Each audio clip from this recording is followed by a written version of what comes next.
and probably didn't help the light getting off my head there with the kids. But with the overhead transparencies, I was really limited, still using chalk.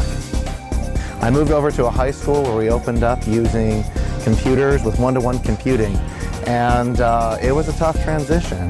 But being in there and learning kind of from the ground up, I had a totally different experience. With the kids, I can give them a topic. I can give them research that they can look up. So therefore, they have a lot more ownership in what they're doing.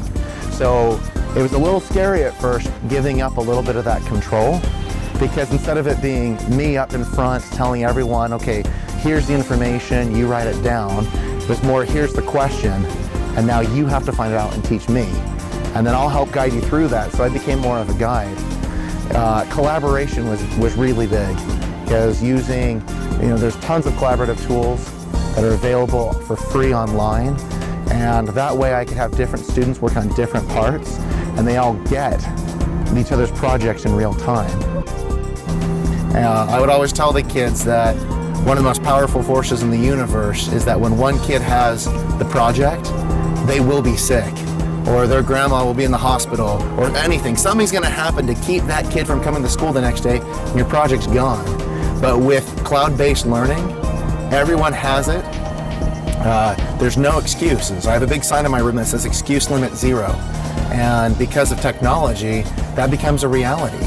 The kids are held accountable. When I taught ESL and remedial English classes, technology was a lifesaver. There was no way that I, just alone by myself, could give the kids the differentiation that they needed. But with the technology, I could have some working on one program, I could have some working on their writing, and then I could take a small group.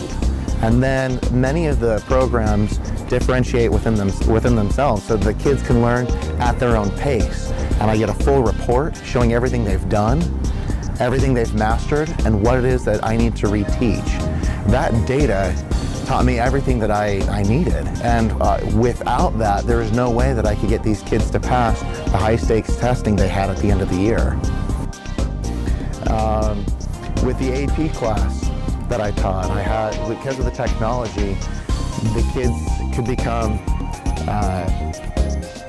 their own agents of learning, where they could take that ownership, and I could say, all right, this, you got to learn on your own. There's too much content for me to teach you before that big test comes in May. So I could say, this is what I'm going to teach you.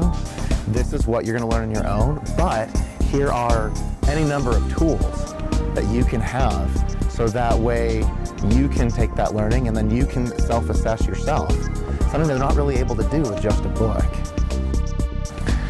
But now, in my current job, I've gone from a school that is high-tech with one-to-one computing, and now I'm going back into a traditional setting. And now I'm going back to filling out a schedule for the computer lab. So I have to go and my instructional decisions are based around a calendar. I'll say, oh, Mr. So-and-so has the computer